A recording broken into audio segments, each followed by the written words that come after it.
Never too early to Tron, people.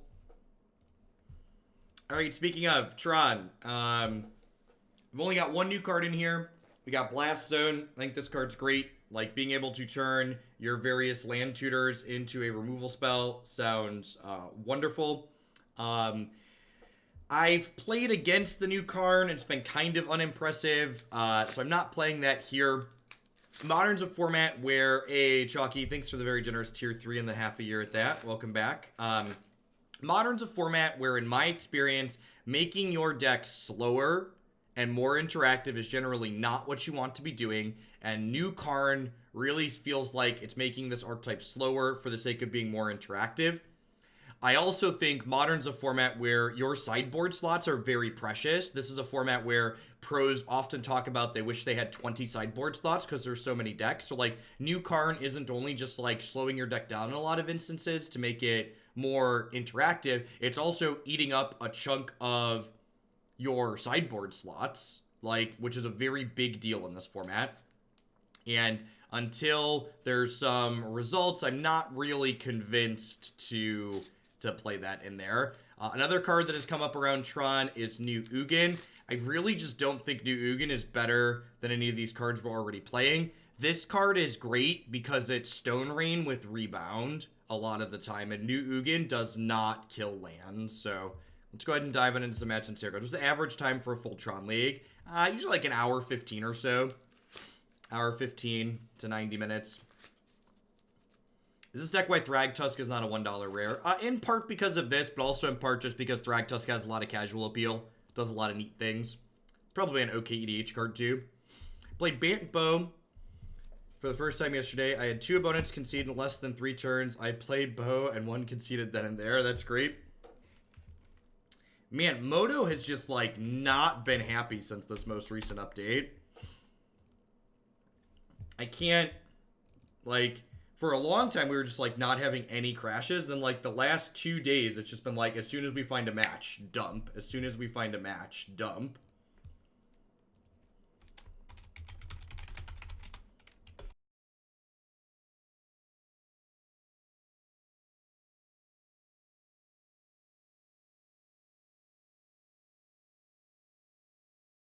Yeah, having 7 mana Karn, ASAP, and the Tron Mirror is ideal because you want to take them off their Tron pieces.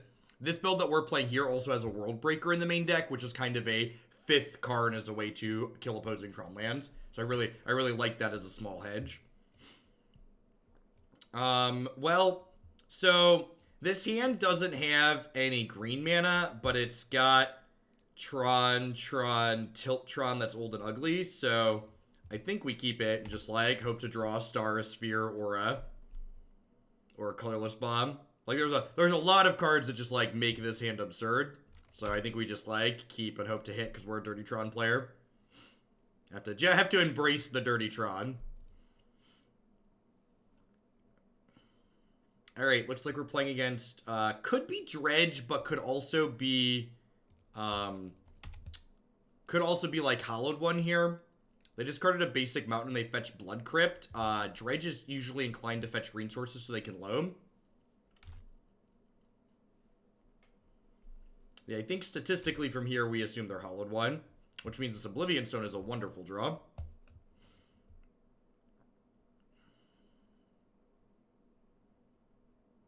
So, like, Wurmcoil is one of our best hits in the matchup like this.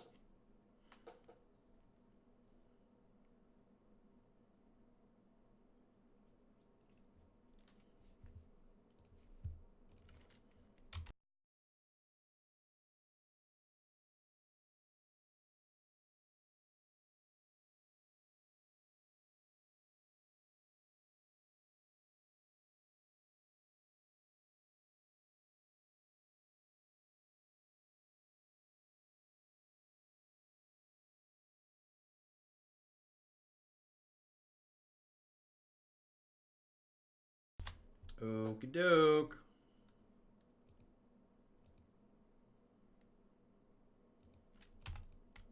Have you ever considered if everyone pronounces it the other way, maybe everyone is right and you're confused? Good golly, Moto is just not Gosh, the sponsors really love Magic Online. The sponsors wish that we had never started Magic Arena because they just get way more airtime when we're playing Moto. These people are great. Buy their stuff.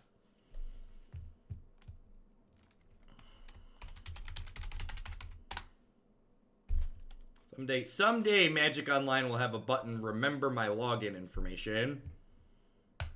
I won't have to pull up a sponsor screen and it'll just pop back up and it'll be wonderful.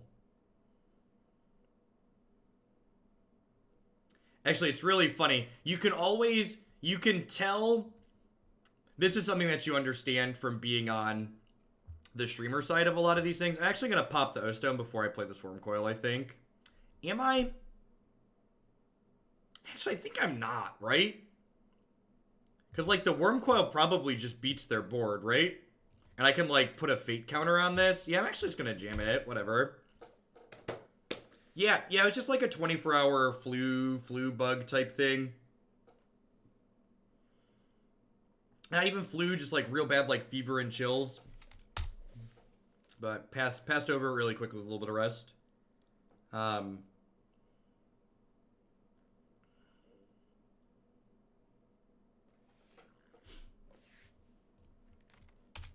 I guess we have a Bolt here. Seems fine for me. Tron.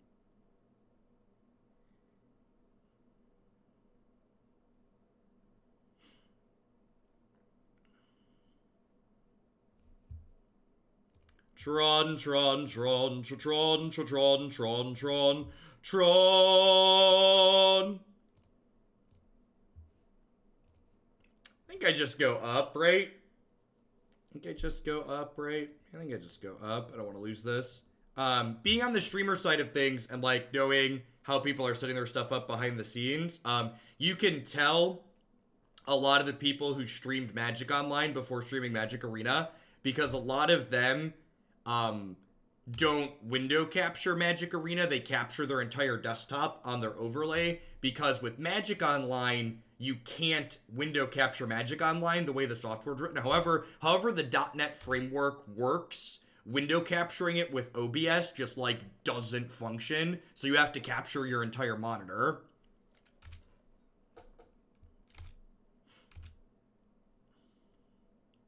And a lot of people who had previously streamed Magic Online then have their arena set up to capture their entire monitor too. No, it's a general thing. Actually, it's really funny. It's really funny because, like, wine is just bug compatible, they refer to it as. So, like, even running Moto through wine, I can't window capture it. Which is, like, really impressive on Wine's part. Like, Wine emulates Windows bugs and .NET bugs, like, down to that fine level. It's one of those, like, huh, that's, like, pretty good.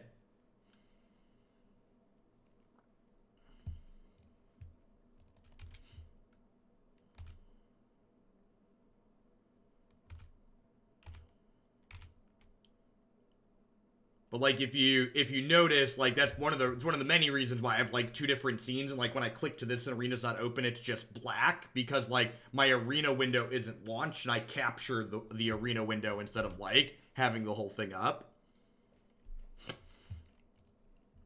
How come your sound quality is so good without you wearing a headset? Well, when I wear my headset, when I'm playing arena, it's just so I can hear the sound. So I have a Blue Yeti microphone that provides my audio quality. Generally speaking, freestanding microphones are better audio quality than a headset mic will ever be.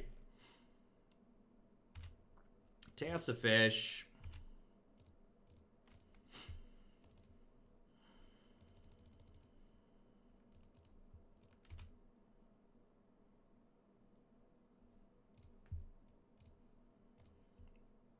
All right, hopefully we hit, like, an Ulamog here so I can Karn myself. Oblivion Stone. Should we restart the game with Karn? I don't know that we have to, but I feel like we should, just on, like, for posterity's sake. Is Bloodghast plus Worldbreaker enough to win the game on turn 0? It probably is, right? Maybe we'll take, like, one more draw step and see what we can get. Maybe we'll, like, down-tick. Maybe I should have down-ticked on the Tasker. Does Karn ulting break the game now? That's so sad. It used to work. I'm unsurprised that it's broken now. Because, like, you know, Wall of Roots used to work, and now it's been broken for a decade, but... Well, that's very sad. Gosh, now I just have to, like, actually win the game instead of doing the sweet thing. That's so incredibly sad.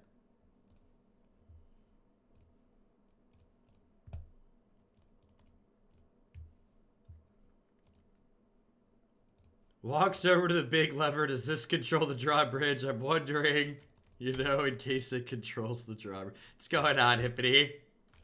Have a sword to go with your shield. I hope life's treating you well. How much longer on your school semester do you have? Almost summer, right?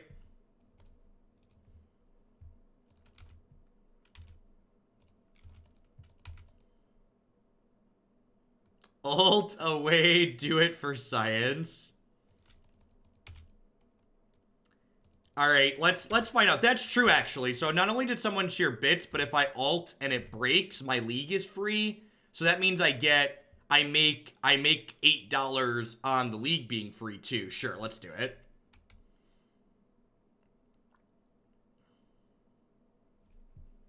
Mull to 6. It looks like it's working. It looks like it's working. This hand is not good. Hand is also not good. I'm glad we get a bunch of free stuff.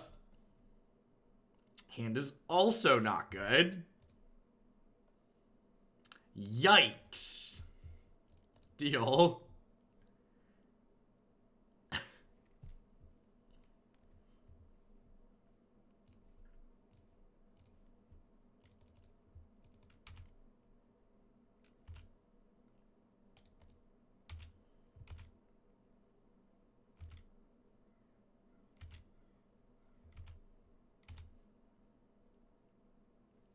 So the company that bought the company I work for offers 401k. They match 4% of what you put in as long as you put in 5% of your paycheck. I don't know if I should do that alongside my Roth IRA. Things to think about today.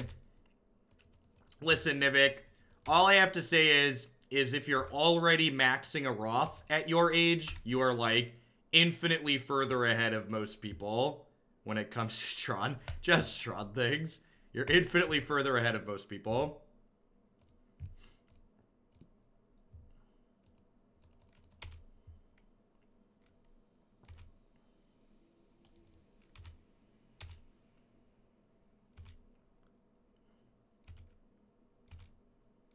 I think we're gonna scrape this one out.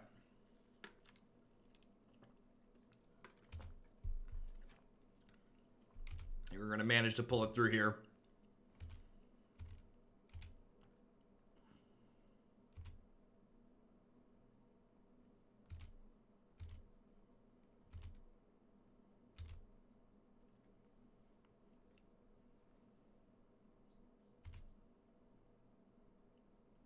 Yay, they gave me a Karn. Thank you, opponent. Felt cute, might restart game later, right?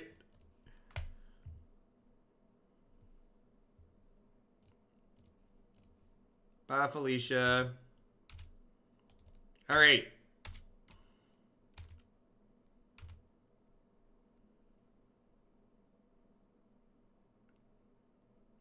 Yeah. So, the rules text on Summoning Sickness is a card is summoning sick if you haven't controlled it since the beginning of your turn, which means if you start the game with a Karn, with the Karn stuff, you've controlled them since the beginning of your turn. Hey, Tabs Man coming in hot with the big tip. Ooh, where's my recent events? Maybe that could be taken out of context if I say coming in hot with the big tip. Thank you for the donation. I appreciate it. For Grixis Dragon. Sounds good. Dragon Tamer with the Twitch Prime support. Welcome, welcome. All right, so what do I want to do here? Actually, World Breakers probably fine, right? It exiles Hollowed One and it's just like a decent beefy body. Is it crazy to cut Karn here? He's actually kind of medium against the Swarm decks, right? And I'm bringing in these. I kind of don't mind cutting him. I'm really not a fan of Cage in this matchup. It, like, shuts off Bloodghast and Phoenix and Flashback, but, like, it doesn't stop the Delve threats, which are really what I care about. College Algebra, Basic Stats, Calculus. Those are all the best classes in high school, Hippity. Those are some of my favorite topics, especially Calc. Acker, thanks for the 5 months. I appreciate that. Welcome, welcome. Thanks for keeping me around. Think I like this.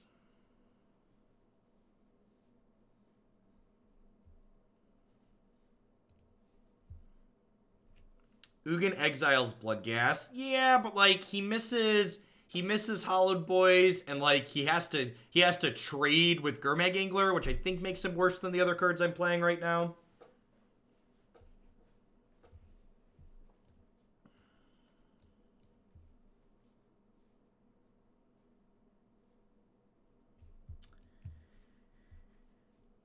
This is like not amazing, but I think it's in the range of keepable with the Nature's Claims here.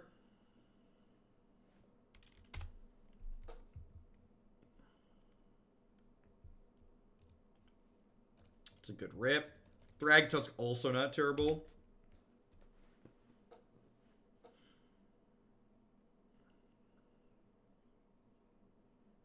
Hippity, I forget if you do standard. Are you going to be at the Nerd Rage in June at the water park next month?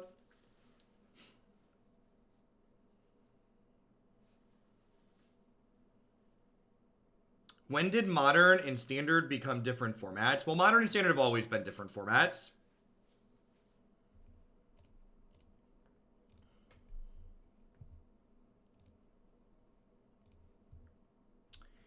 I think I'm going to hold on to this for a hot second. So for a long time, to give you a Magic history lesson, sit down, kids.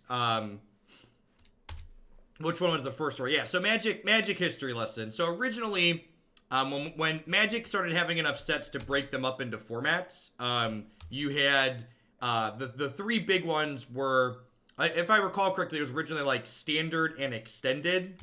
And Extended was originally kind of everything, but then eventually Extended started getting big enough that it began rotating. And if you look up the information on it, Extended did this weird thing where like it rotated off everything except for like the original dual lands at one point to just like really mess things up. And then once Extended got big enough that it was missing enough sets, Legacy was introduced, which I believe we referred to as Type 1.5 Legacy. And then eventually people got sick of Extended, basically. Extended wasn't a particularly popular format because it was another kind of rotating format that you had to keep up with, and the people that really liked rotating formats preferred Standard because it changed more often. So Extended was kind of phased out because it wasn't popular, but what happens is we often talk about Legacy, even though it has an incredibly big card pool, the set of playable cards in Legacy is actually quite small because of how powerful the cards that are playable are.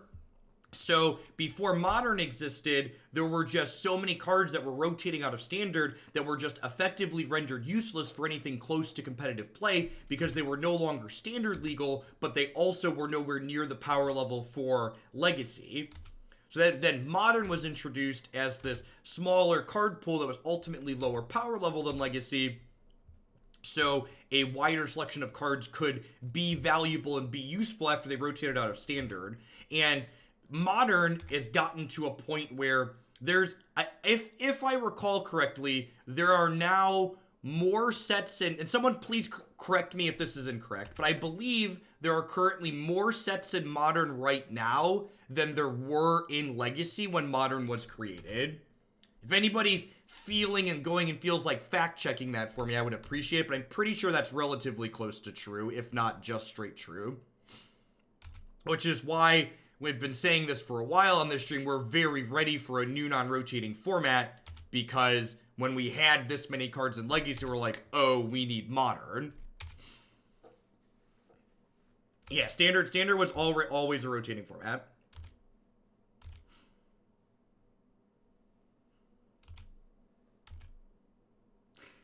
Is that a sentence, Hippity? It feels kind to call that statement a sentence. Feels like you're a benevolent teacher to call that statement a sentence.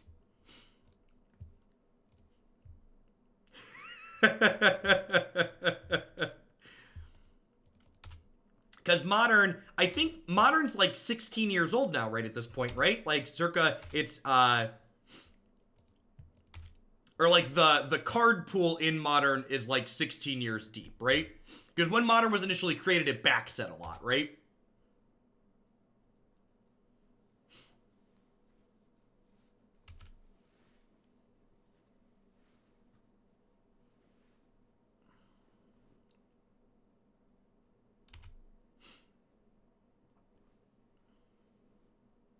So believe it or not, my opponent's aggro deck that missed land drops is not going to beat a string of Thragtusk here.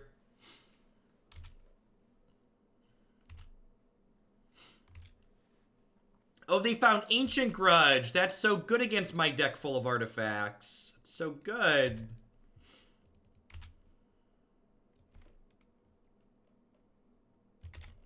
It's nice that we can have a discussion about formats, because it's funny. I feel like we have, like, more, like, topical Magic discussions during the Modern portions, just because, like, there's so many games of Modern where you're just like, well, there's really nothing meaningful to say about this game, because it's over and there's just, we gotta get there, right?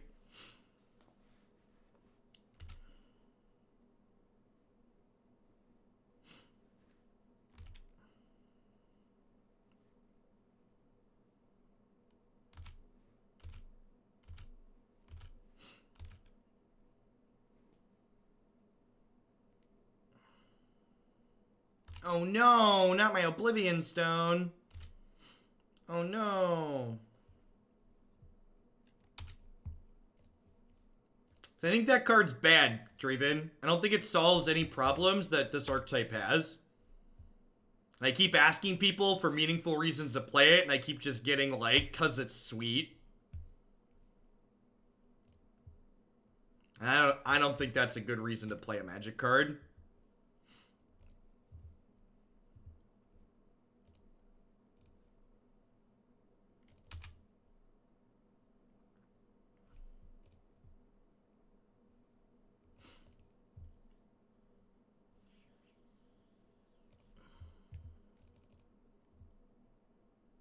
Oh yeah, the Wurmcoil Engine. That's the point where you could no longer win. You were definitely beating these Thragtusk. I believe you, opponent. This was the breaking point. This was the straw. This was it.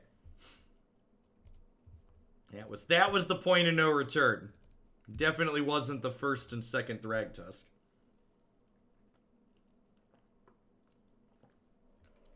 Gosh, I am so excited for a non-rotating format on Arena.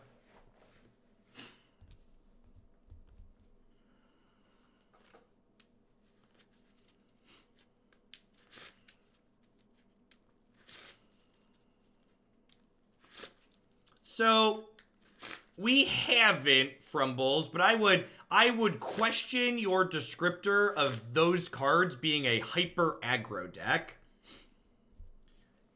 Seco Killer, thank you for the brand new tier 1 sub. Welcome, welcome. Thanks for keeping me employed here.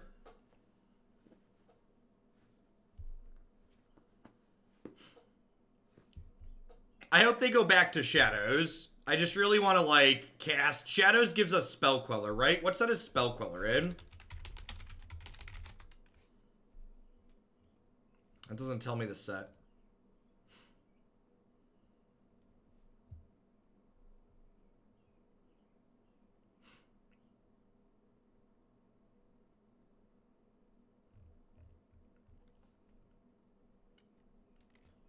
It feels like it improves some key matchups like Burn or Hardened Scales. Blue-white control. Dredge. I mean, like, so... Draven, so, like, you're... So, like, here's the problem, Draven, and this is... I think this is a great way to dissect why what you're saying I think is just nonsense. You're saying that this card is really good in these matchups, but you're assuming that you have Tron. And guess what? All your flipping bombs are good when you have Tron. So, like, you know what else is good against burn when you have Tron? Flipping Wurmcoil Engine is great when you have Tron. That's what's great. If you have Tron and your card's resolving, guess what? You can close your eyes and pick at random from your bombs, and it's usually good enough in most of these places. So, like, all these people that are like, this card magically fixes these things, I'm just like, if Karn is coming down and fixing these problems, all of your other cards could be coming down and fixing these problems too. I just don't get it. I don't get it. Maybe they're playing different games of Magic than I am. Looks like you missed it the first time. There were 68 Legacy legal sets when Modern was introduced. There are currently 65 sets legal in Modern, so by the end of the year, Modern will be as big as Legacy was when Modern was born. Ha ha! I did remember my timelines. Look at that. That's slick. Durka, my favorite deck, you dirty Tron player. What are your thoughts? I think they're bad. So for people that are coming in late, thanks for the 9 months, and Jinx Choker, thanks for the brand new tier 1 sub. At the start of the league, I talked through why I think new Karn on paper doesn't look like it solves any problems in this deck. And if you're one of my, even if you're not, my Twitch VODs aren't sub only anymore. I actually made them public. If you want to click back into my VODs and like take 5 seconds off of watching me live, about 5.5 minutes is where I went through the intro. So if you click back and go look at that, you'll see me explain why I think it's not good.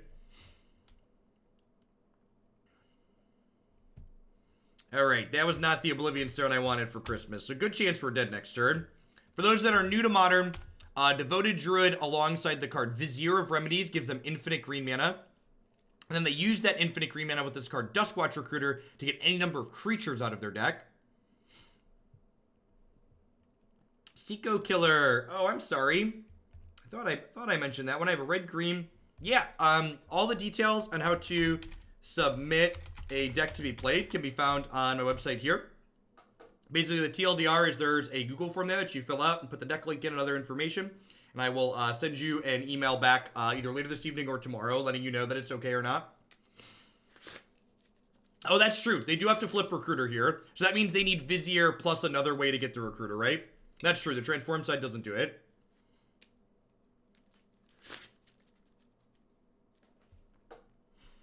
And again, the other part of the discussion, this is something... is a screenshot of the deck on Arena Good. Ideally, you need to use the export function and upload the deck list to somewhere like, MTG Goldfish.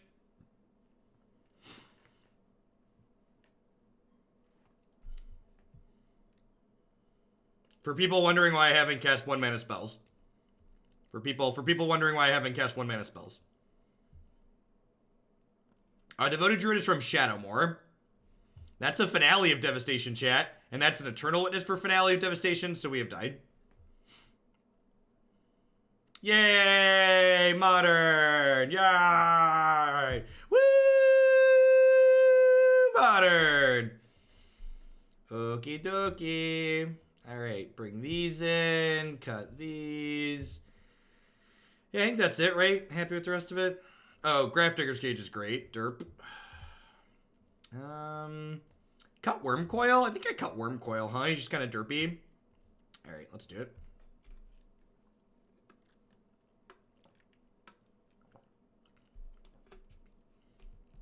Nah, Brad. I could have waited 2 more seconds for them to go get it, but the all-in versions, like what they're playing with the Chalice, tend to play 3 or even 4 Recruiter just to be super redundant. That's true. That was only a turn 4 kill. My opponent's kill that game was very slow for Modern. In fact, you could argue I took 4 turns and they took 4 turns. 4 plus 4 is 8. They didn't kill me till the 8th turn of that game. But is Jeff's current opponent a PT player? I have no idea. Oh, that's true. That's true. Finale kills us on its own because they make infinite mana and they give +10/+10. That's hilarious. The finale is an infinite mana payoff. That's awesome, actually. That's phenomenal. The finale is an infinite mana payoff. That's awesome.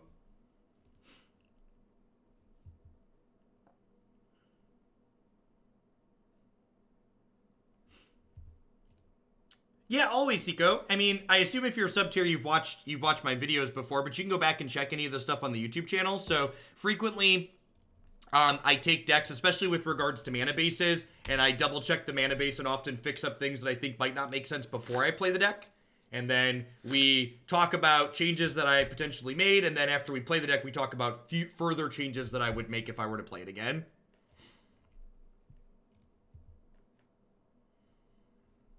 All right, so I have mine. I would love a power plant. So we get to Karn them next turn.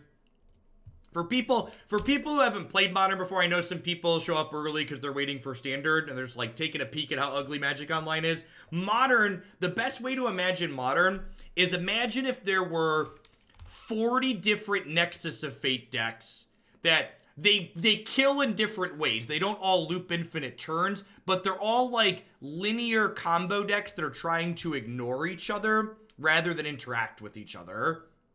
So this format, basically, if every deck was a different variation of Nexus of Fate. How's Bantbo been? Bantbo's felt awesome. It is my leading pick to play at the MCQ next month, or next weekend. Hey, FergTQ, you've officially been in my life longer than any romantic partner. Take it as you will. Hope to be here for a while yet. Thanks for keeping me around. That's true too. You can also hop on into the subs Discord and post in there, and even without sending in a deck to be played, I usually tend to give some notes there, especially if you tag me when I'm offline. And other people are there as well that play a lot of Magic that can help.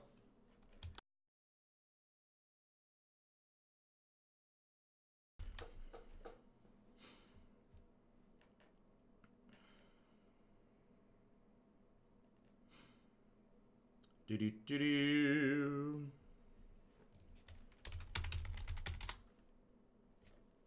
So the key thing to note with the sub Discord is there's not a generic invite link like many other Discord servers. So it uses integrations that are handled automatically through Discord along with your Twitch.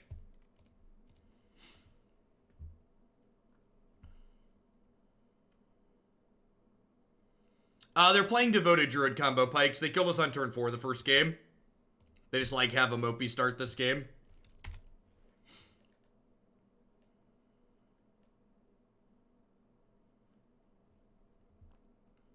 So they're doing like they have Chalice in the main, so I think they're like they're playing like Devoted combo with like Thalia plus Chalice, which is like not unreasonable.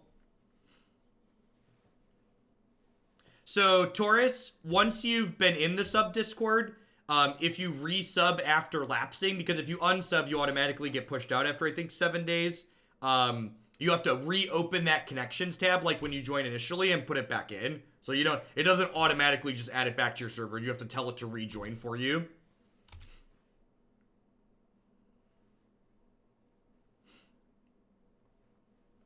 Nah, I don't think so. I think Karn plus O-Stone's gonna buy us plenty of time.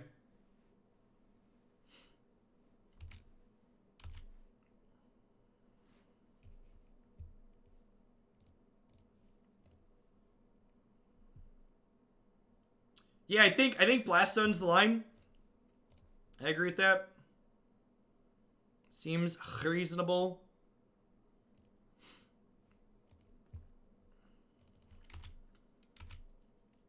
And I'm just gonna pass here. I'm not gonna blow the O-Stone up. You risk dying to Court if you let them untap. Is that true? It's not strictly true, right? They need like 2 chords, right? I guess they could have Vizier plus a chord. Well, I mean, I have Blast Zone Pike, so like I can crank the Blast Zone up. I am playing with fire a little bit by not just like playing the O-Stone. You're right though. I think I'm okay to play with fire here, especially with the Tron, Karn just like ticking up, chewing away at their hand.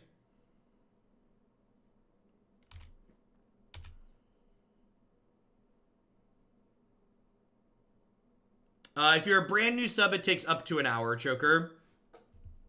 So the server syncs with my sub list once every hour or so. That is an Eternal Witness, yeah. This is actually one of the more disappointing Magic Online original artworks. I think it's actually kind of hideous.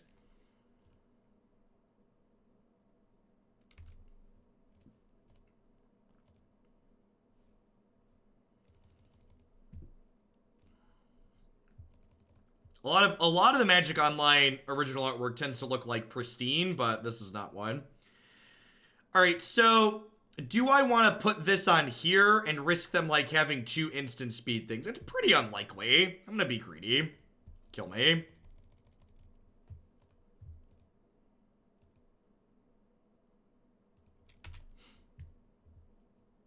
Someone already donated for Bampo to the top again. No surprise. What's going on, Frenzy Beige? Yeah, Marty put it right back to the top.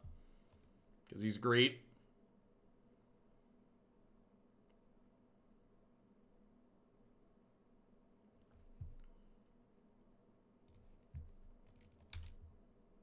I don't think they can win at instant speed.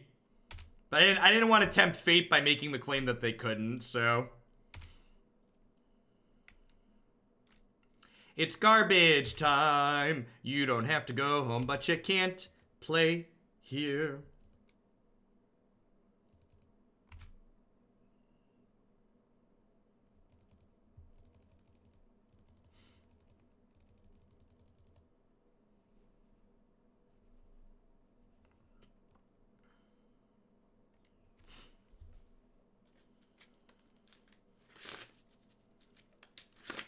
They accept that it is also garbage time.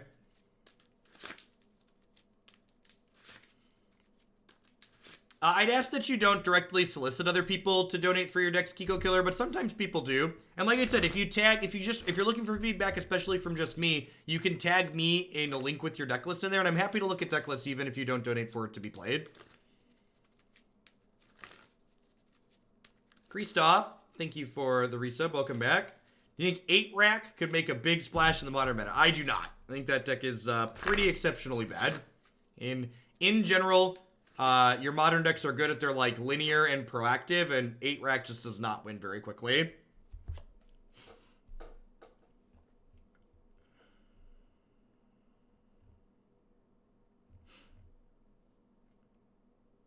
Hey, Madshi, welcome back.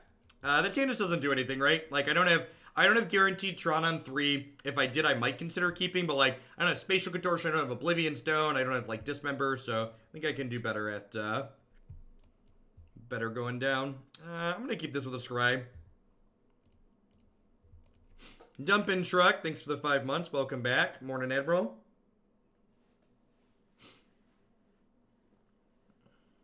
Coco.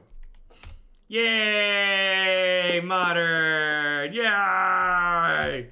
Yeah! Well, I'm just gonna put these over here in my sad corner. These ones can hang out right over here.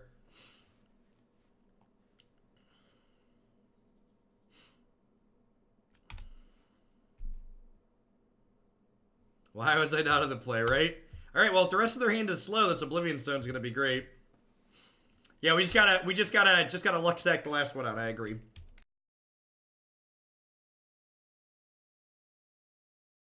Maybe they'll forget their triggers, right?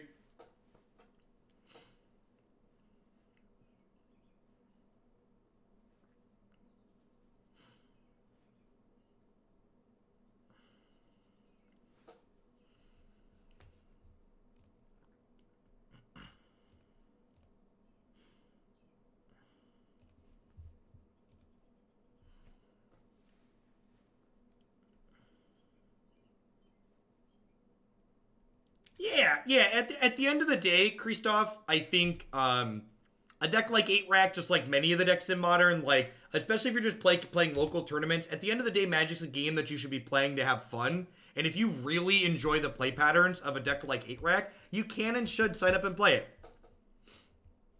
I've traveled across the country to play decks that weren't actually that good. Just because I really like playing it. Magic's a great game.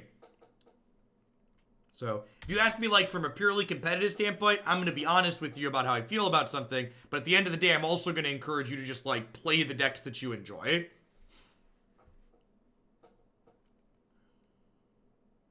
Alright, need to hit a Tron piece, a Dismember, or a Spatial Contortion. Tower of Power! Power! Power! Power! Power! Oh! Oh! Tron, Tron, Tron, Tron, Tron, Tron, Tron, Tron. Kaboom! Do do do do do do do do do do. We like to party. We like to party. Do do do do do.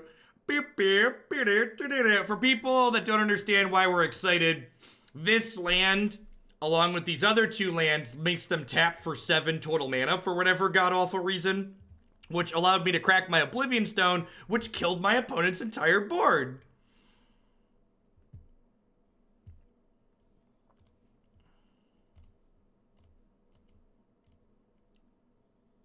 So Coco, I'm gonna untime you back out, but I would encourage you to never mention that content creator in my chat again.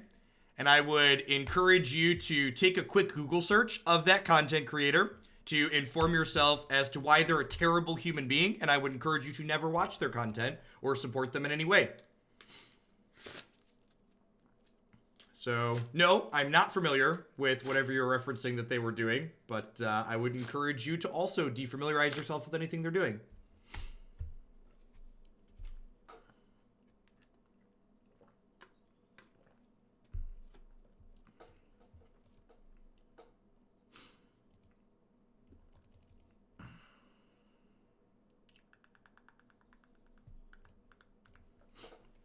Want a forest here? I guess I have a bunch of mana. I probably just want to.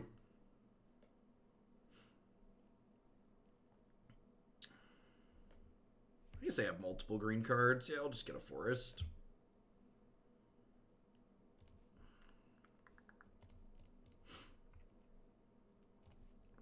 Get Walking Ballista here probably.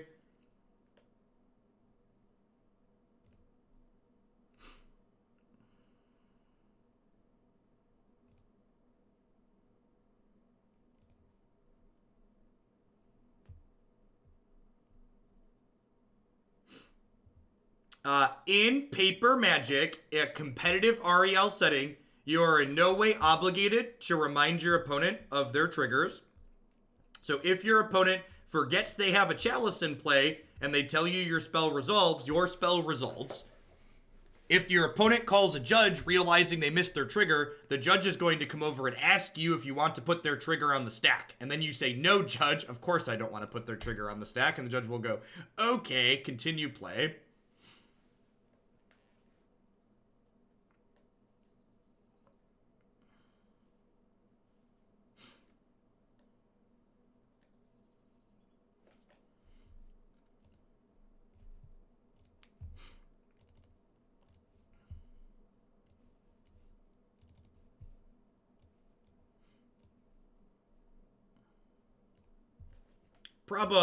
Probably punch-worthy. There's when I have less parenting to do on the internet because people are acting less.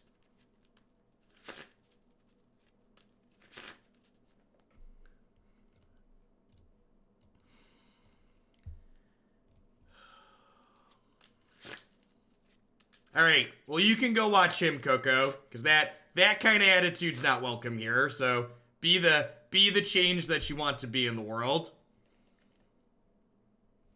I'd encourage you not to come into the Discord and post stuff now, though.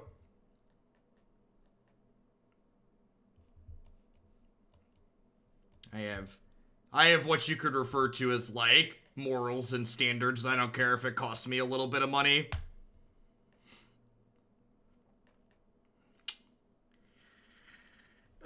We're on the play, right? I'd sneak this on the draw. Can I keep this with a scry on the play?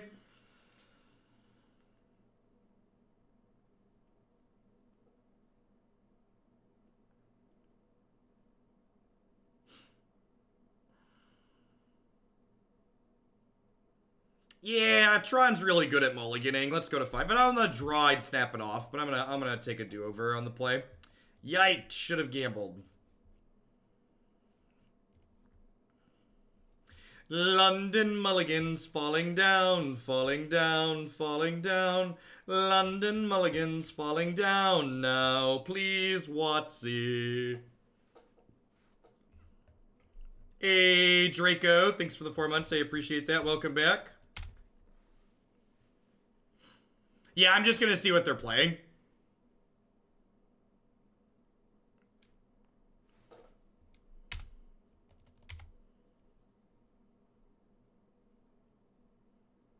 Yeah, this deck mulligans a lot. It tends to mulligan well, though, so... I'm gonna give them one more turn to confirm what they're doing over there, but...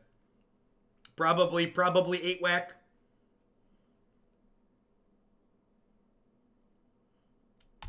Thanks, Draco, I appreciate it. Hope you have a good day at work. Thanks for keeping me here. Confirmed 8 whack. Which, for people that are newer to Magic or Modern, 8 whack refers to a deck that plays 8 cards that are similar to the card Goblin Bushwhacker. It is a red aggressive deck based largely around creatures that also plays cards like Lightning Bolt and Goblin Grenade to give it a little bit of removal / reach in the mid to late game. Hey, Isha, only 2 weeks late. Happy 14 months. Thanks for the tier 3. Welcome back. I appreciate it. Hey, I meant to mention, Isha, your deck you submitted is coming up. Did you change the deck a good bit? Because I clicked open the link yesterday, and I thought it looked a good bit different than when you originally submitted. But I just wanted to make sure I had the right link still. Make sure that you wanted to change things around in it. Yeah, Relic's not good here. Thragtusk is great because it gains us a bunch of life. This is an okay cheap removal spell. I like boarding in Nature's Claim just because claiming our own stars and spheres as a gain 4 life in a pinch is like actually pretty okay a lot of the time. Okay, perfect.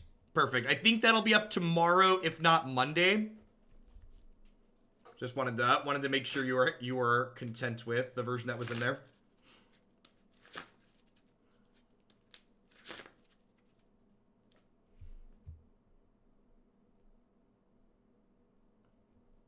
Reaper, I'd encourage you to click the link that Punchworthy just commanded up in chat there. I'm all okay with people that are new to the community not knowing. I just, also don't tell me you publicly support scumbags. You won't be welcome here. If you're gonna support people who are awful, at least have the decency to be ashamed of it and do it in private.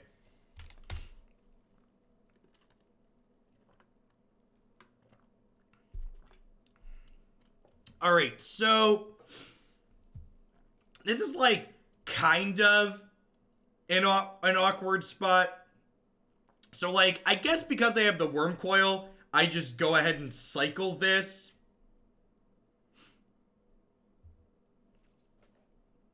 Yeah, I think I'm still just supposed to go ahead and cycle because if we hit Stirrings or Scrying here, we like really want to cast it.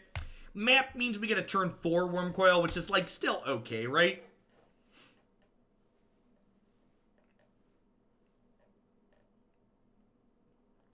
No, Edge Freaked. What we are talking about is very, very different than taking photos of people who have exposed their butt cracks in public.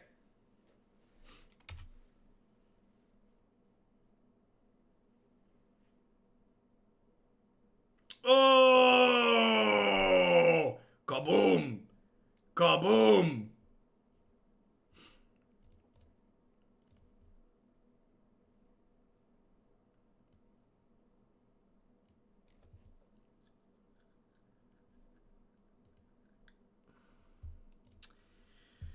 And then I think I play this and decline to crack it for now.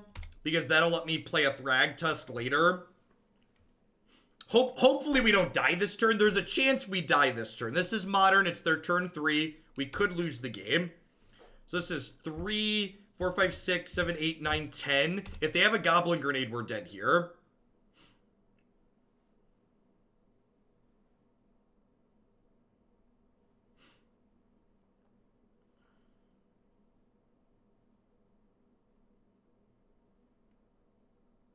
Oh, no. Wait a minute.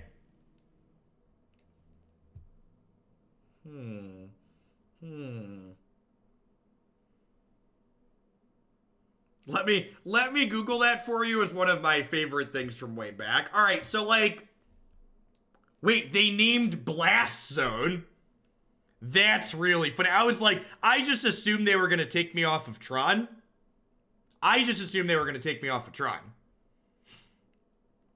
That's okay. I like it.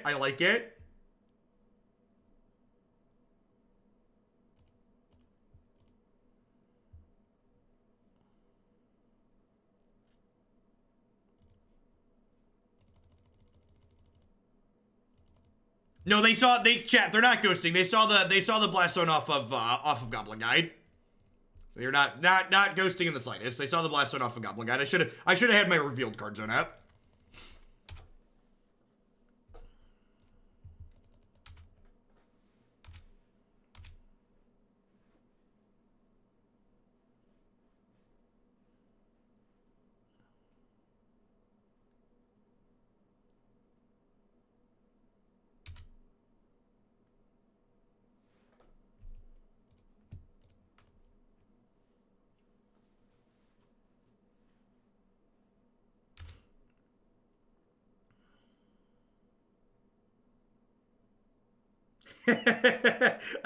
I appreciate someone who understands whatsoever. So nature's claim really showing why we boarded it in. And in fact, because they have Alpine Moons in their deck confirmed, I'm gonna go ahead and board in the third nature's claim here.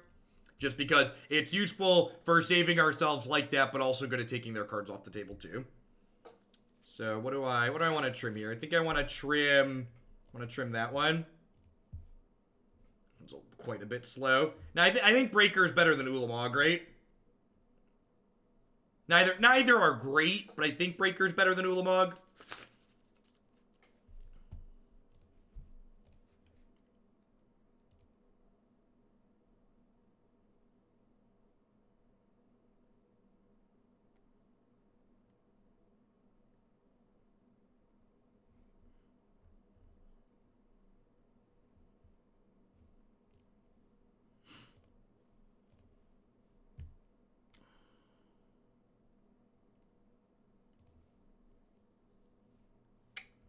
Yikes.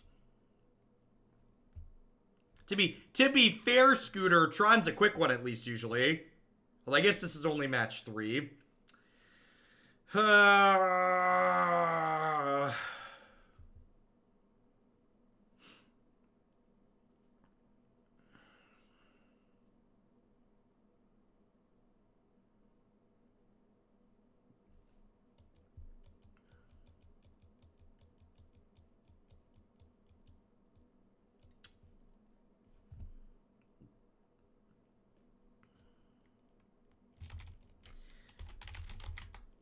Can I do better at 4?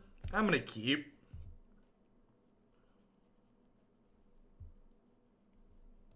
Alright, step 1, accomplished. I guess Walking Ballista on 2 is like kind of okay in this matchup, right?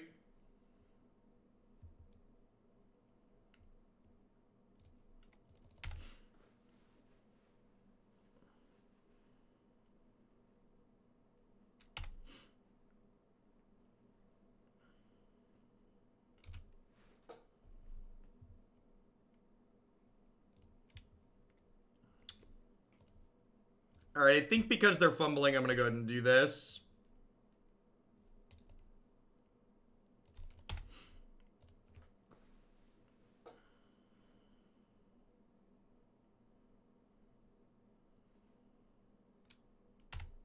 Deal. Do you name Blast Zone again? Urza Tower, got it.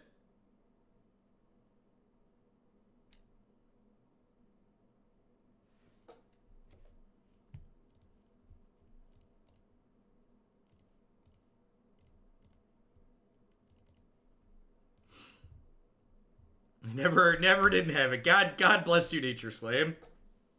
Card's real good.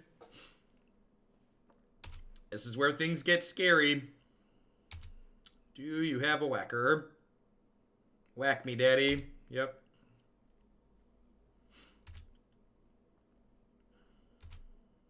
Alright, so we're going to take 4 on this attack. We'll block this, shoot this.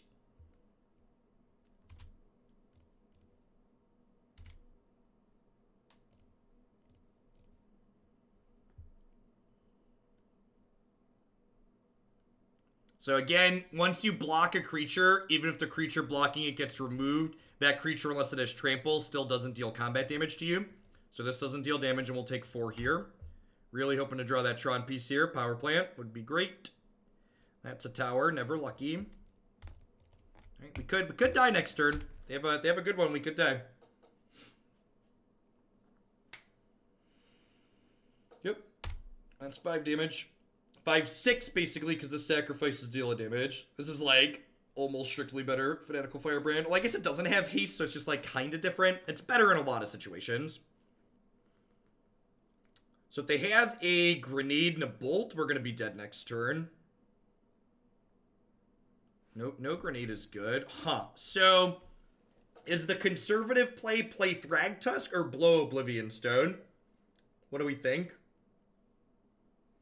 I think it's Tuskerson, right?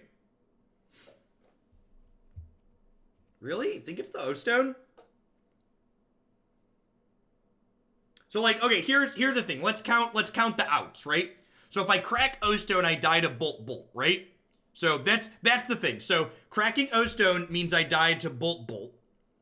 So if I play the Thragtusk, I go to 12. And then I can block here. And I take 3 down to 9. And I don't die to Bolt, right? So I go to 12. I block here. I take 3 down to 9. I don't die to Bolt. So I play Thragtusk. I take 3 down to 9. I die to double Goblin Grenade. If I play this, I die to Bushwhacker plus a land.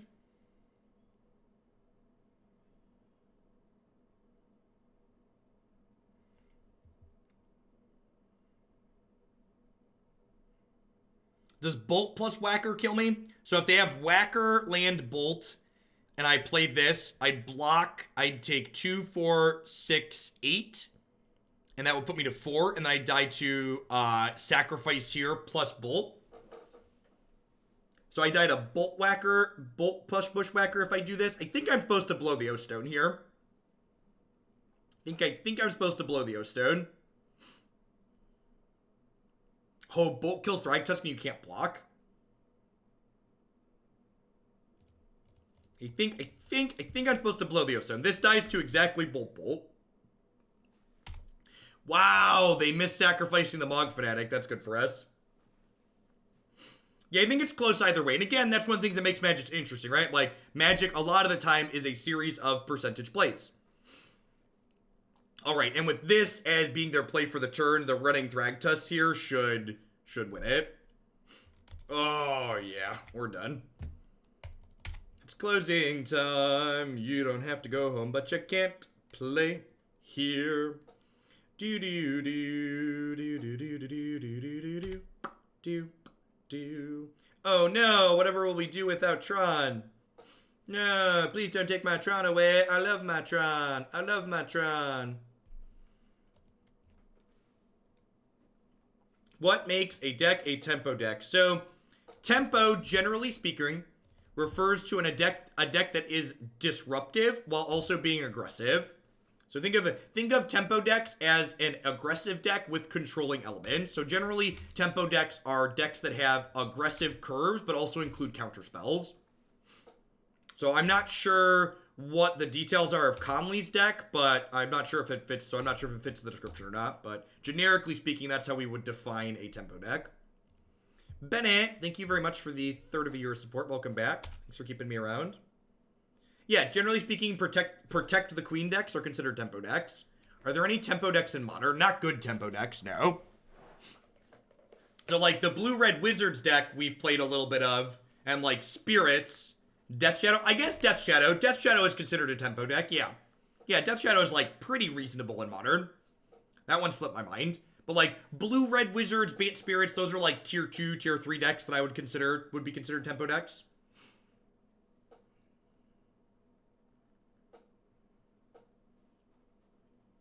I wanted it to be Deathrite Shaman in my heart, right? Yeah. I think I have Humans classified as a tempo deck on my website. Aggro, aggressive, and disruption. And I think Humans is actually a good example. Like, I think a lot of people gravitate towards tempo decks requiring you to have counter spells, but I think Humans is actually a really great example of a tempo deck that doesn't have counter spells.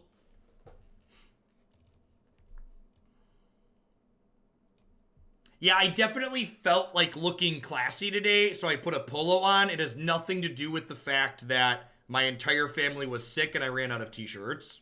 So, that, let's say I felt like looking nice today and not, I'm backed up on laundry. Let's go with that. That's the classier approach, right? Zek Than, thanks for the 7 months. I appreciate that. Welcome back. Thanks for keeping me around.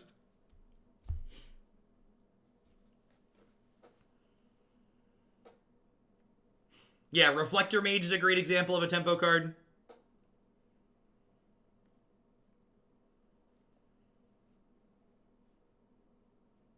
Did you consider wearing a t-shirt inside out? I am not in college anymore, okay? I'm gonna be honest. I'm not a smelly Magic player. I didn't do that during college either. Yeah, today we are the Tron button. Hey, believe it or not, we've registered a good Modern deck, and we're currently 3-0, so surprise!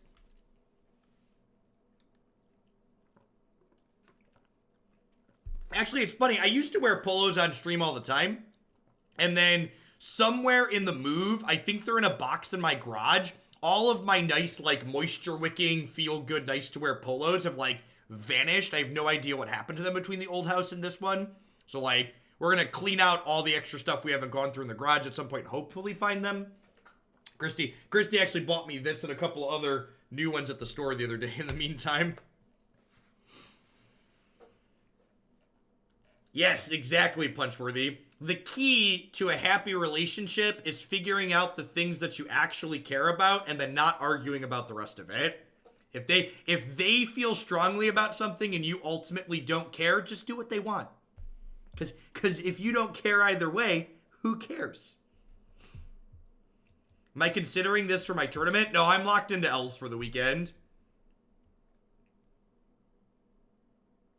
You helped a mover improve their wardrobe. We actually only had the professional movers move like our big furniture and stuff like that. So like we have 2 SUVs as cars, or like a small SUV and then like an actual SUV where we're contributing to heating up the planet. So our cars were like big enough to move most of the boxes over.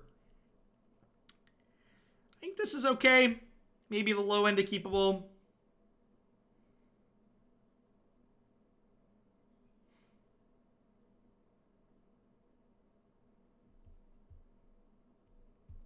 Yeah, I don't think the new Karn is very good.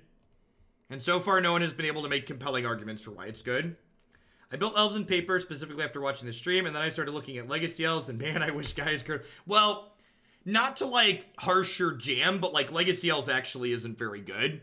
Like if I were to rate Elves in Modern as like an 8 out of 10, I think Legacy Elves are like a 5 or 6 out of 10 at best in that format.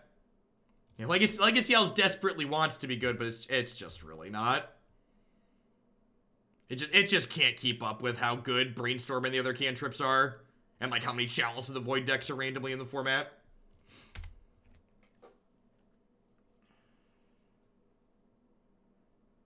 Yeah, that's what people have been doing, God of Flesh, and like it's definitely sweet, but I don't think the new Karn adds anything meaningful to this archetype in terms of how competitive it is.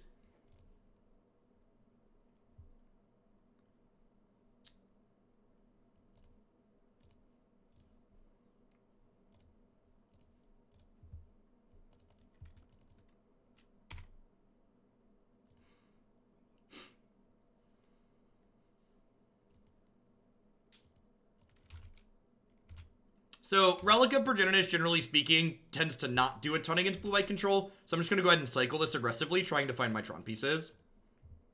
Or cards that find my Tron pieces. Like that one. Green source. Don't mind me. Just taking out the trash. I think I'm actually going to play the O-Stone here first, and then probably start cranking up Blast Stone. I'm going to wait to play the Ugin until I can play the Sanctum.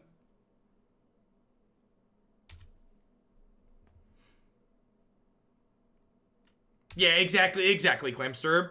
Like, all of the situations people try to make an argument for new Karn in, I'm just like, well, all of your situations, yeah, Blast Stone is great. Blast Stone is a solid upgrade. Turning your land tutors into removal spells is like A++. But new Karn is just like, every time someone tries to explain why new Karn is good, I'm like, oh, so it's good because you have Tron. And they're just like, well, yeah. And I'm just like, well, if you have Tron, you probably are fine with any bomb in your deck, right? They're like, well, yeah. And it's like, so why do you need to play this one? All right, so whatever I play here is like pretty likely to get counterspelled. So I think I'd actually rather play Ugin the Spirit Dragon.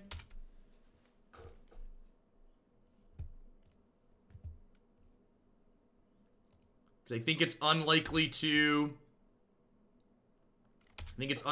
resolve, because I want this to resolve more, so I'm gonna lead on this. So like, I'm happy if this resolves, but like, I think whatever I play first is getting countered. I've not pikes.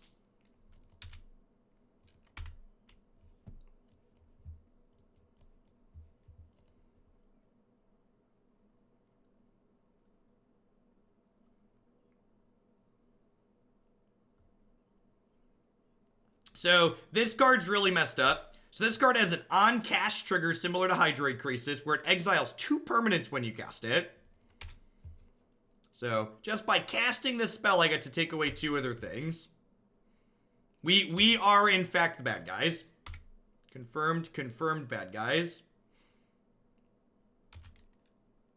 Alright, I really feel like I need to wear a nice shirt more often, because way too many people have commented on it today. I feel like I must have looked like scum for like a lot of running days in a row for this many people to have commented on my shirt.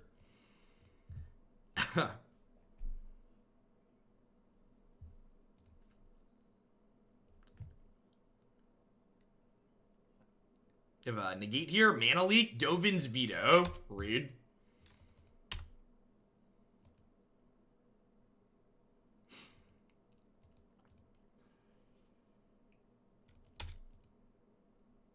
My beard's actually a little rancid right now, too. Gotta hit that Harry's razor and clean up the neck beard before the tournament this weekend. If you're someone like myself who, God, well, I guess I have a Sylvan Scrying, so the Field of Rune's not that big of a deal.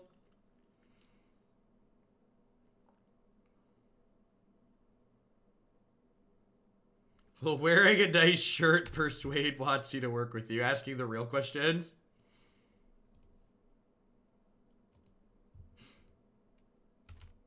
Probably pretty high, Zentoth. Do you plug products at RL Magic? I mean, not aggressively, but like, I plan to like wear my Tempo Storm jersey this weekend.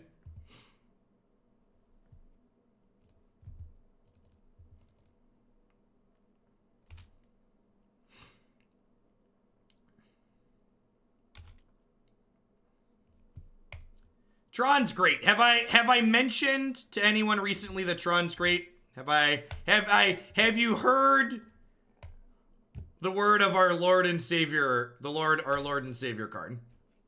Can I interest you in a hit of some Tron?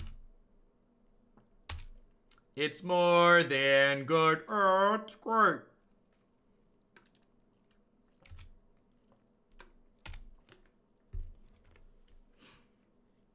Forget Freeman, thank you for the quarter of your support. Welcome back. I appreciate you keeping me around.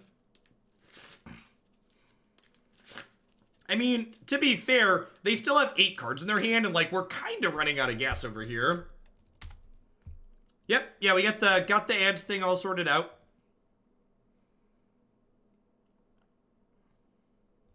Got it all sorted out.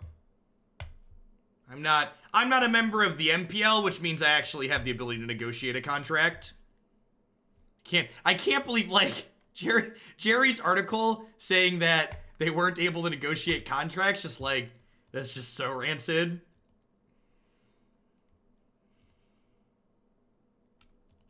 I already burned my Sanctum this game.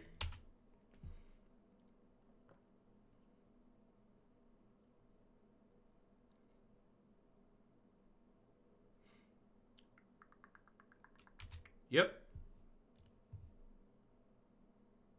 Oh, I guess I could just start picking this back up, huh? Maybe I don't quite have enough lands for that yet, though.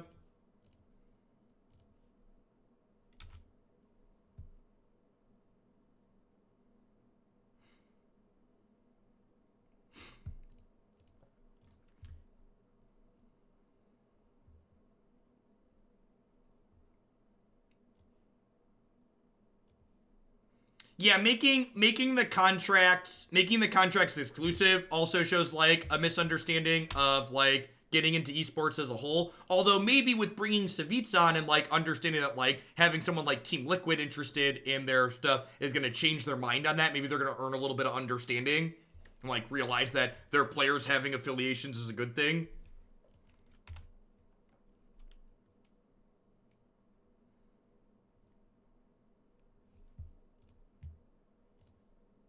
I think I'm bidding a forest here, huh?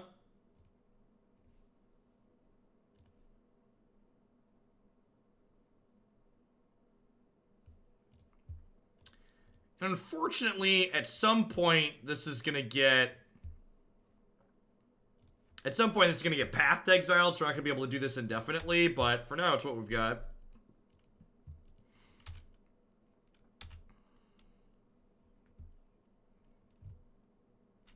Wow, they still don't have a path. All right, we're gonna get to Stone Rain one more time. This is game 1. Yeah, I was hoping to get to all 5 matches, but with blue-white control being the 4th match here, we might not get to all. This might be the last match we play with this deck today before we get to standard. Actually, I'm just gonna pick this back up. Yeah, I'm just gonna sack the Ghost Quarter and pick it back up, I think. Go.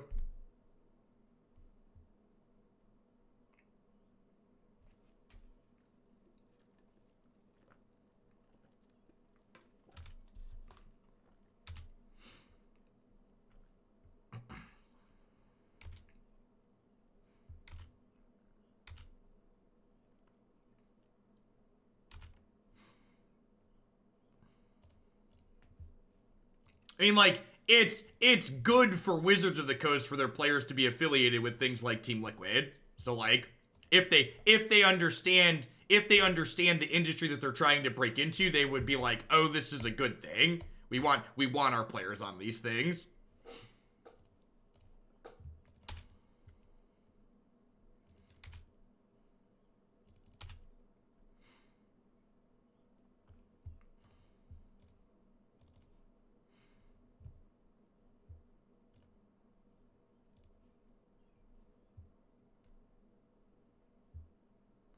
Yeah, I think the standard format's got a lot going on in it. I think now that Nexus has been pushed out by a lot of these little Teferi decks, there's just a lot of decks that could just be successful in a lot of different ways.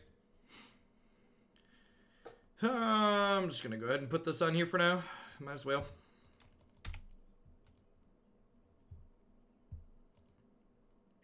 Yeah, you missed a ton of drama, Scooter. You should do a quick Google search and catch up from the last couple days.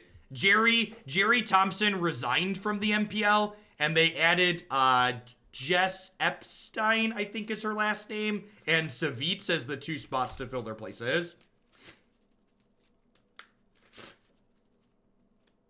Ephistan? Yeah, I'm really bad with names. Ephistan, I'm probably not even pronouncing that right.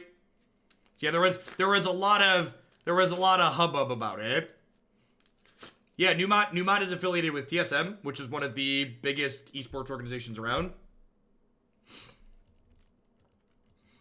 All right, listen.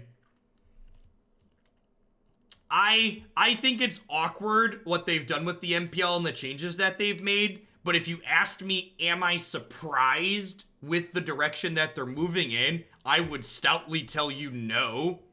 As someone who spent the better part of 3 years streaming Magic, focusing in a competitive setting, and never had anything more than a small following, and then moved to a more casual focus and a focus on fun, and now is probably the most subscribed to Magic only streamer on Twitch. Like, there is definitely more to monetize and like a bigger focus on stuff like that.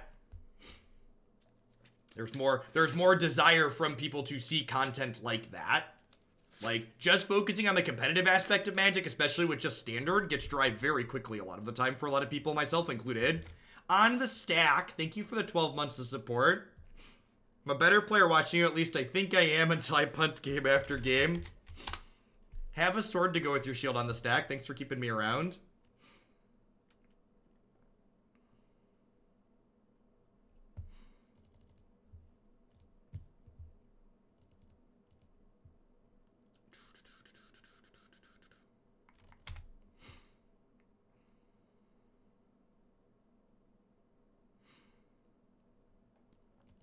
I'm doing quite well, Sam. Life is swell.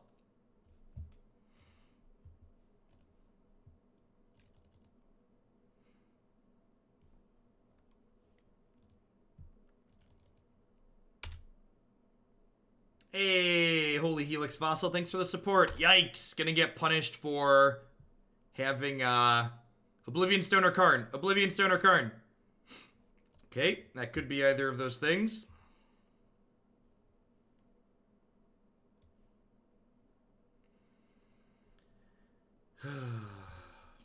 I tuned into another streamer before this new set, and he was grinding Sultai for a while, and that was the best deck, and I have no desire to sit there and watch the play patterns of that deck over and over again. Yeah, I mean, like, variety's the spice of life, right? I mean, it's not just about money. I stopped focusing on competitive not to make money, but just because I got bored of focusing on competitive. Am I supposed to take the Chromatic Sphere here? I think I'm supposed to take the Chromatic Sphere here, because I really just need a Karn or an Ulamog or a way to get rid of this. Because I was a big dumb stupid and sacked my Ghost Quarter. I think I just take the redraw. Because if they get to start activating this, they're going to bury me really quickly.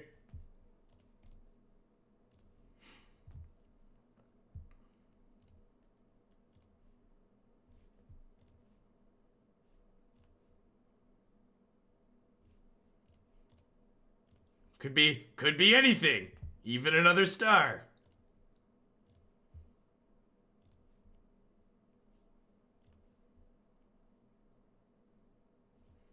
Womp womp. A weird interaction in Legacy. My opponent Miracle Determinants. In response to Miracle, I flashed in a V-click to put it on the bottom of the library. My opponent called a judge, and the judge had to tell him that this was legal. And while looking at the opponent's hand, if they have more than one Terminus, they have to explain which is the one being miracled and put it on the bottom. My opponent then argued with the judge and asked to see the ruling. Your message got cut off there, Brian. Twitch has a character limit. But that's a pretty normal interaction.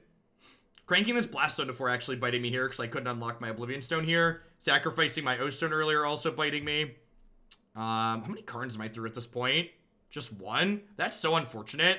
So, like, I had 3 Karns, an Ulamog, an Ugin, and 2 Oblivion Stones left in my deck still that I could have hit there. And we saw 5, 6, 7, 8 cards. Now I have to draw, like, exactly Ulamog. No, Karn does it too, right? So this is gonna bury us real quick. I might just concede at this point, but I'm definitely in this position I'm in right now because I made some mistakes. Although, I also kind of wonder, what do these blue-white decks usually play in terms of win conditions? Can my opponent actually, like, win the game from here? Is there a chance my opponent just, like, doesn't have win conditions left in their deck that they can kill me with?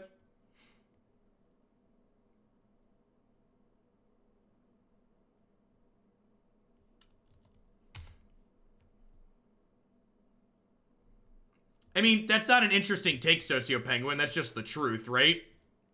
Like, the only reason that I was able to travel to play a bunch of Magic is because I come from a place of privilege to be able to, like, have the income and the freedom to do that, right? Like, anyone that was able to play Magic professionally was from a place of privilege to be able to do that.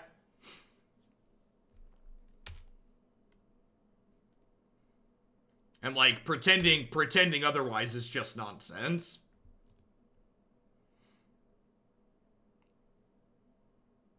And, like, one of the really nice things about Arena is that it's gonna cut that difference out of the game to a degree, because it makes the game, it cuts out travel costs in a lot of ways. It cuts out, the pricing on picking up cards for a lot of people. It makes Magic just infinitely more accessible. All right, do you have a counterspell? Yep. All right, I'm going to keep playing this game because, one, I think I'm going to be able to catch up on clock on my opponent, and two, I think I might be able to run them out of win conditions. Correct. Not having to sit across from people who are rancid is also ideal.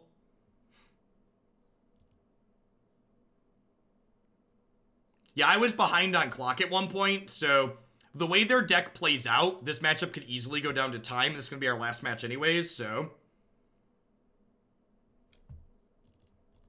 Magic's a hard game. Magic's a hard game.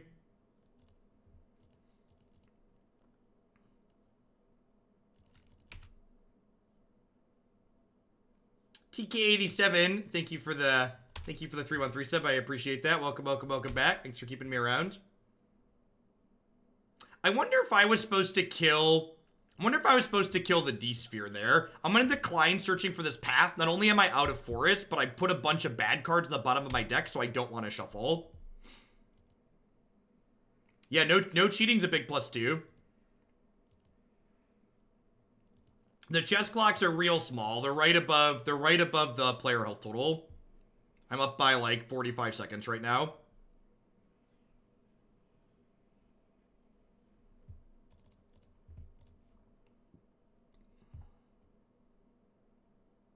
If this resolves, we win the game. Probably not resolving, though. Oblivion Stone is under D-Sphere. So, like, I could have taken Azcanta plus D-Sphere and, like, gotten the Oblivion Stone to, like, kill their Planeswalker, basically.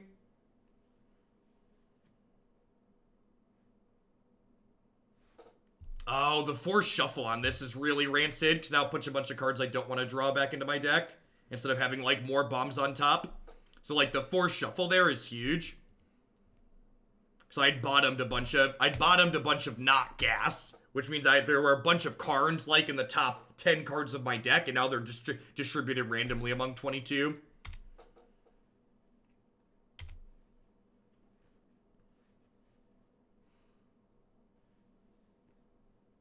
Listen, as someone who has asked a judge to move my match because we were adjacent to a match where the BO was so potent it was giving me a headache, not having to go to a paper Magic tournament is a net positive for many people, regardless of who you are.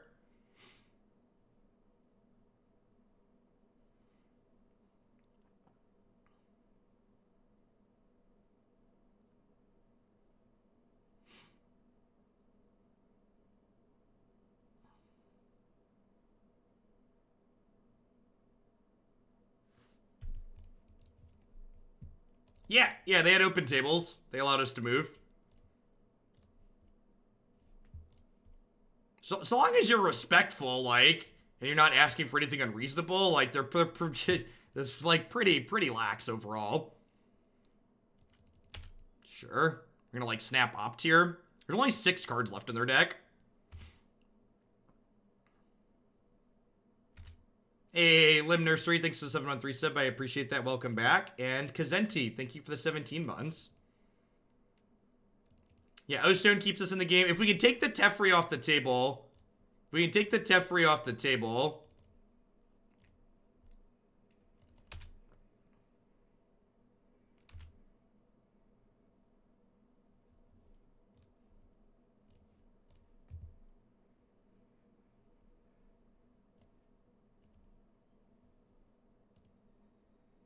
Alright, do you have another counterspell? Probably does. Yeah, we need to prevent them from looping Teferi, and then we need to answer their power and toughness. Oh, that happened.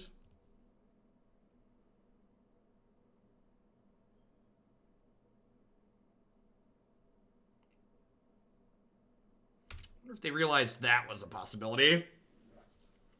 I think I'm just passing here because I have 3, 4, 5 mana, so I can crack this at any time. Do I care if this draws another card? I probably do care if that draws another card. If they had Cryptic, they would have countered this, right?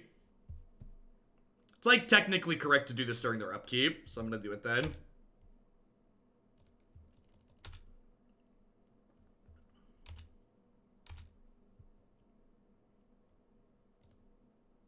Did we exile 4 Cryptics? I don't remember.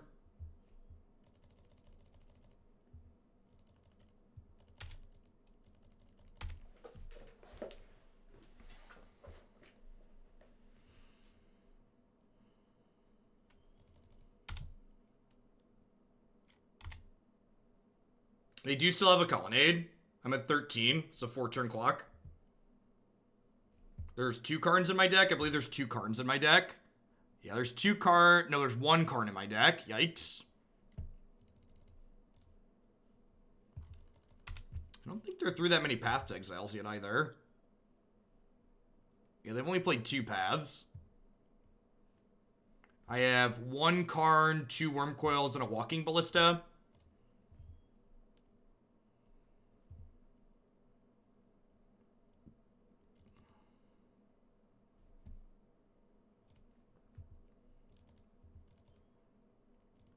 So they're through 1, 2, 3, 4 Cryptic commands, a Dovin's Veto, and an Absorb. That might be all their counter spells. So if we can hit our last Karn before they kill us, we might be able to just deck them.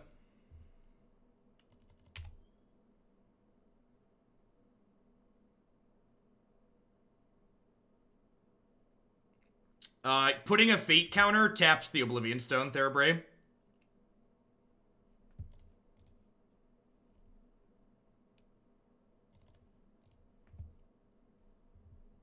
Dead to Snapcaster.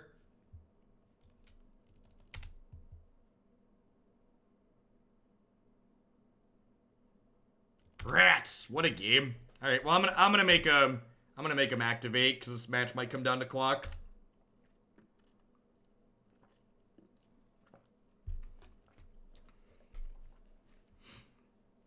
For those of you that are here to Standard that starts about this time, this is gonna be the last match of Modern here. So we got 1, possibly 2 more games. So it might be another 20 minutes or so, but we're gonna get to Standard, I promise.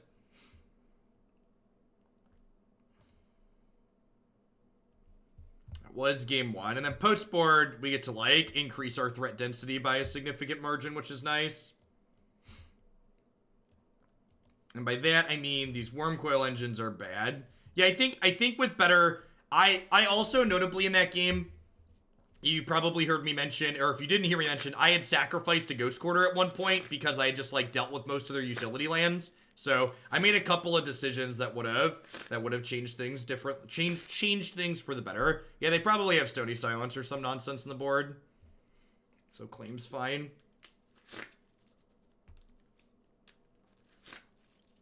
Relic's probably worth leaving in. Usually against Stony Silence decks, you want to cut some of your chromatic cards.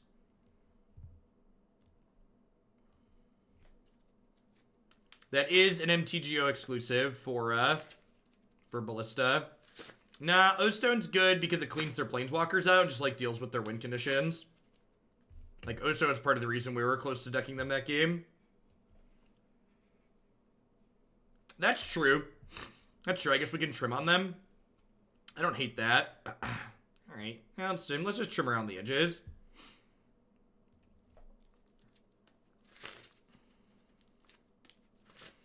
Hey, Geodude. Thanks for the 4 months. I appreciate that. Welcome back. Thanks for keeping me around. I cut 2 spheres. Sphere is just worse than Star. Don't get blown out by Surgical. I mean, you don't really need Tron in this matchup. In fact, that's one of the reasons why this matchup is kind of good for us, is because you don't need Tron to kill them. Because the games, they're like, while obviously every game doesn't go as long as like almost decking them like that last one did, they almost always go long, and you can just like cast your spells for mana.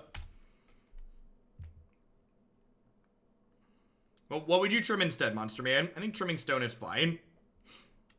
I wouldn't have been in a position to need my stones last game if I had played better. This is actually incredibly awkward for us that I've drawn 2 of my 4 basics.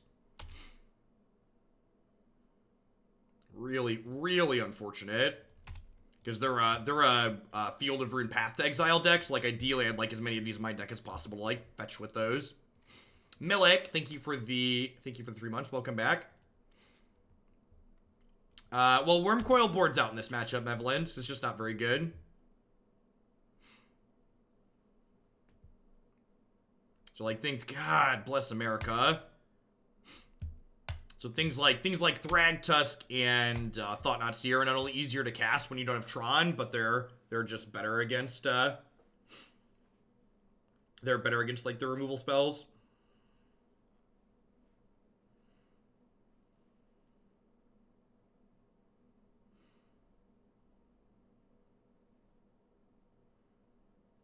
Yeah, I don't know. My opponent had multiple Snapcaster Mages that last game. I think they had 3 altogether. So a lot of blue-white decks don't play a lot of Snapcaster Mages, but like we saw basically their entire deck, and they had 3 of them. So I think people worried about Surgical Extraction are silly, and you're overvaluing that card against us. I think the fact that I explicitly saw my opponent play 3 Snapcaster Mages gives the Relic added value. Tron's great. Have I mentioned that Tron's great? I feel like I haven't mentioned recently that Tron's great.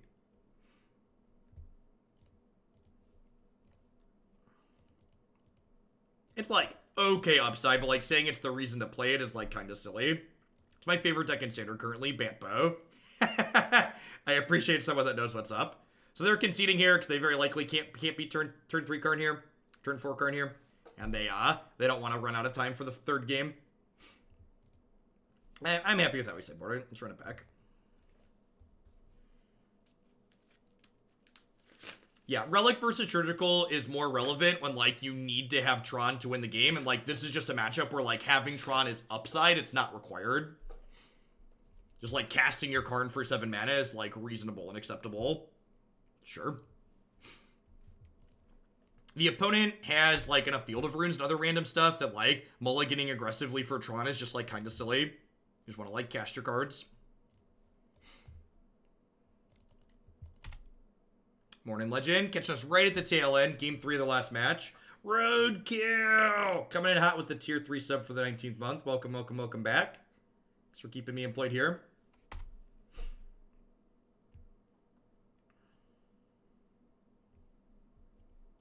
God, we are so bad about not drawing these forests. It's such a tilt.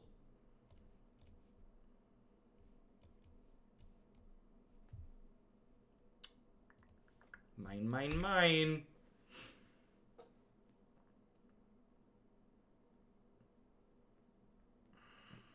Like I said, I think it's marginal either way, Monster Man, and I think the fact that I saw 3 Snapcaster Mages means that the relics are more important.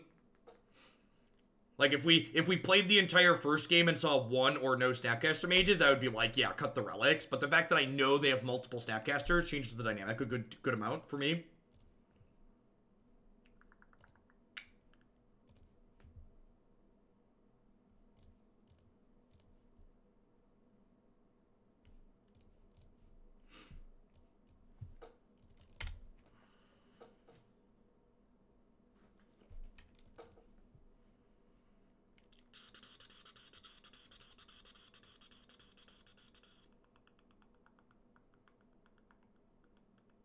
Do they know we don't have Tron?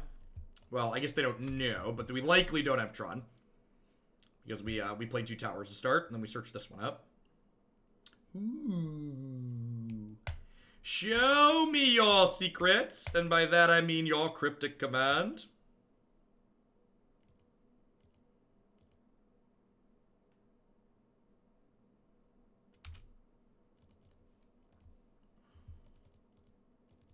I mean, like, this game's a great example of the relics, right? Like, if both of these relics had been 2 more Oblivion Stones, I'd be in a really bad spot right now. I'd be fewer cards into my deck, and their Snapcaster Mage would be getting a Cryptic Command back soon.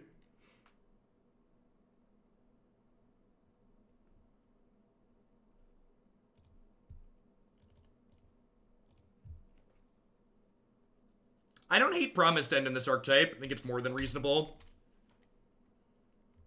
Like, again, this game's just a great example of, hey, I'm gonna just, like, pay 7 mana and cast my stuff.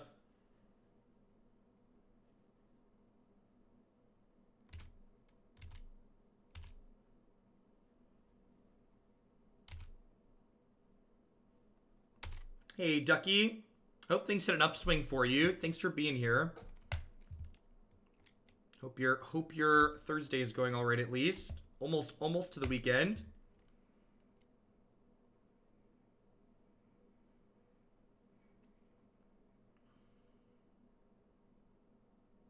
Like, a Thragtusk eating a Cryptic Command is, like, such an incredible win for us.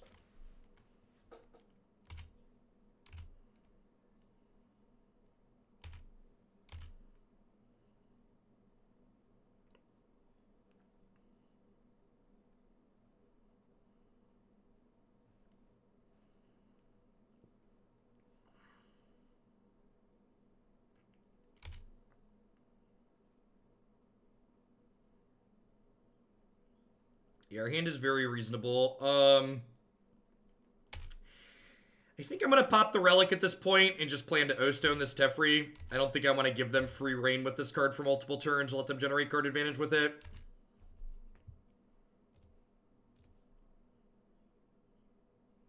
I already exiled 2 Cryptic Commands, like it did okay work there. And like, if I hit my last Tron piece, I can like O-Stone plus something else here. It's not bad.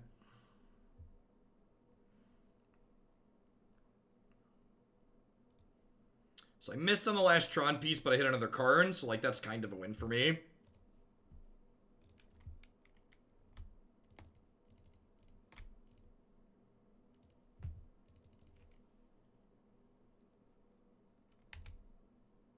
So until they played the Teferi, I was going to World Breaker this turn. But taking the Teferi off the table to get rid of their sustained source of card advantage is important, I think. I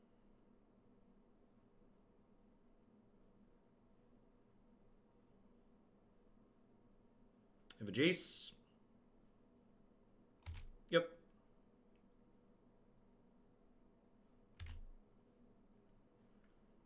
Would love to get lucky and hit my Tron piece here so I can just, like, go Karn into Karn.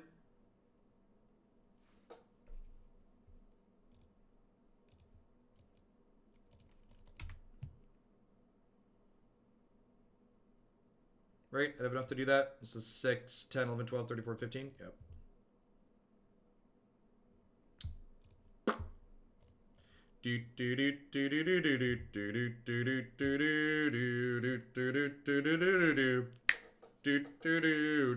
Yeah, I think they likely have a 3-mana counterspell. That's why they waited till 6 mana to play Teferi.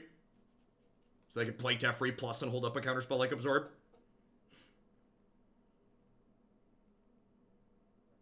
Now, they might let this resolve thinking they can just Colonnade and kill it, but then I would get to World Breaker. So, they will get to Colonnade kill this Karn, but I think that's fine. Taking Jace off the table is important.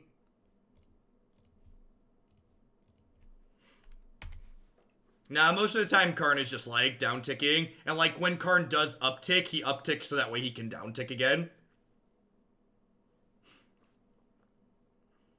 So, do they have enough mana? So, if they have a land, they can field me and activate Colonnade, which is probably what they want to do.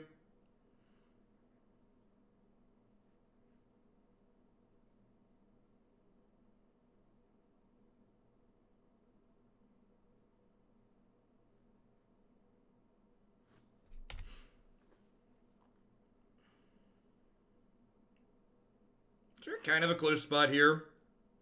The Sanctum's gonna crack on the World Breaker to go get a thing. Nah, I don't think so. I think there's a good chance they'd have another way to get rid of the Karn for now.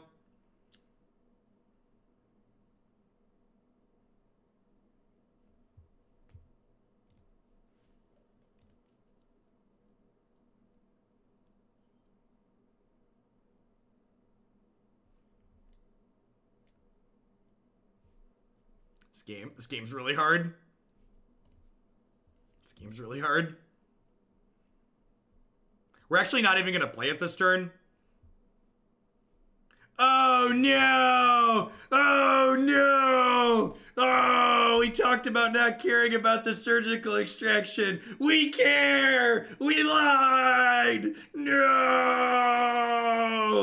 So unlucky! So unlucky! Oh. It's fine. It's fine. Everything's gonna be alright.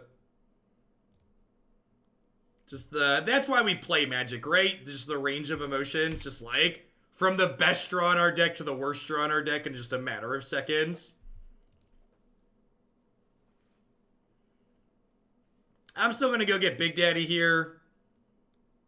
Like, hope to rip a couple of lands in a row. No big.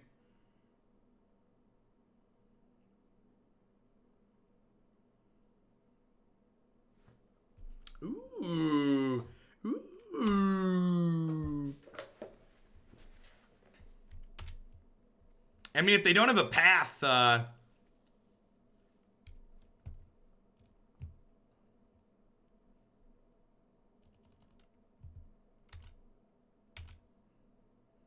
Ulamog. If they don't have a path, this thing kills them relatively quickly. Yeah, we're going to try Angel of Grace today in Bampo. I don't think I'm going to try Resplendent Angel. I don't think I want to change that much at once. No, I think Blast Zone's great.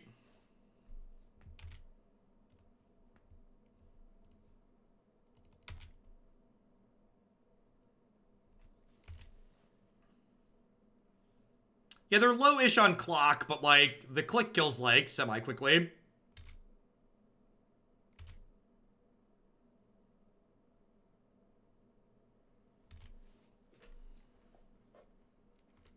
Yeah, everybody else looked like they've been cutting a forest for Blast Zone, so we're down to 4 forests in here. I think I'm going to crank this up to 3.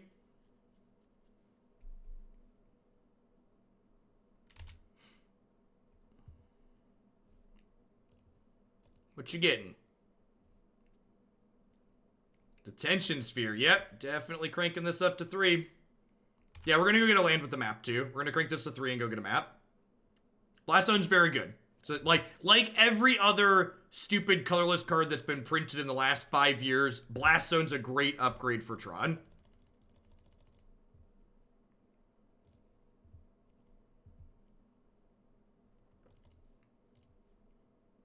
So Blast Zone's not, like, great in, like, the aggro matchups, but it's, like, very good in matchups like this where they're going long and, like, you have extra search pieces as the game goes long.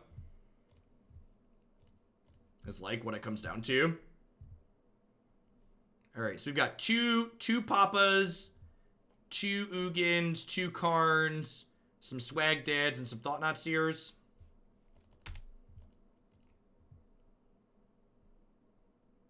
Nah, not at all, Aaron. That sounds really clunky, slow, and fair. It's not mono gas. There's 30 cards in our deck. That's a Colonnade. Colonnade kills pretty quick.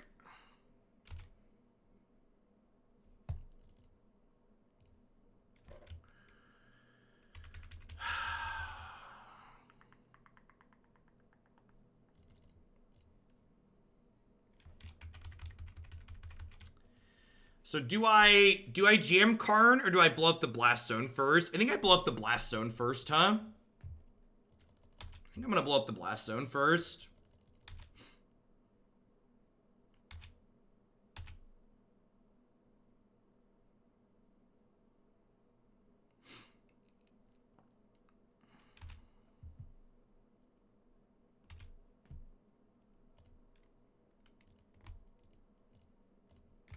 Because then, if this resolves and exiles the Colonnade, they have to burn a D-Sphere on this, which makes any Nature's Claim or Ulamog that we draw, any Nature's Claim, Ulamog, or Ugin that we draw extra good.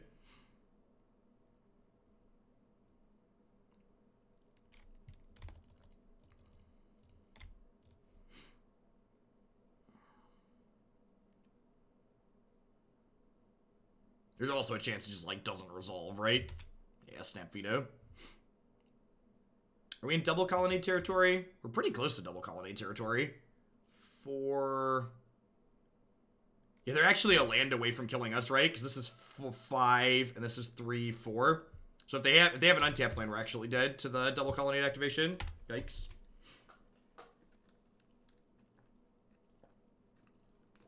Yep.